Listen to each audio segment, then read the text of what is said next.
Sebagai bentuk meningkatkan pelayanan administrasi masyarakat, pemerintah Kota Palembang menghadirkan Mall Pelayanan Publik.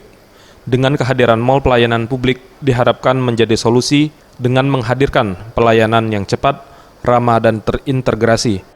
Upaya ini pun dilakukan sebagai bentuk pemangkasan panjangnya urusan perizinan dan non-administrasi publik yang selama ini telah berjalan. Kepala Dinas Penanaman Modal dan Pelayanan Terpadu Satu Pintu DPM PTSP Kota Palembang, Ahmad Mustain mengatakan, selain memberikan pelayanan terbaik kepada masyarakat, khususnya Kota Palembang, pihaknya pun akan berkoordinasi dengan pemerintah Kota Palembang untuk dapat mengakomodir beberapa dinas penanaman modal dan pelayanan terpadu satu pintu di kabupaten kota di Sumatera Selatan, agar dapat membuka gerai di MPP Kota Palembang.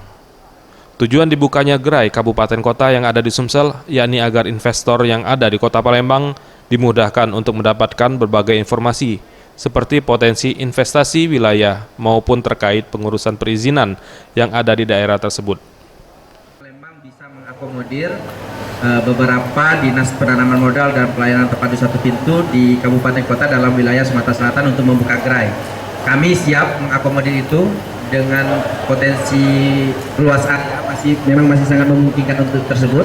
Mekanismenya akan kami bicarakan dengan pimpinan, dalam hal ini Dinas Penanaman Modal dan Pelayanan Terpadu Satu Pintu Provinsi Sumatera Selatan, untuk bagaimana rekan-rekan dari DPM PTSP lainnya di Provinsi Sumatera Selatan bisa bergabung memberikan layanan di sini. Seperti tadi, ketika investor berada di Kota Palembang, mungkin dia tidak perlu jauh datang ke Marenim, cukup datang ke perwakilan di sini, tanya kalau ngurus izin gimana, potensi wilayahnya seperti apa dan lain sebagainya. Rekan-rekan yang bertugas di sini bisa memberikan.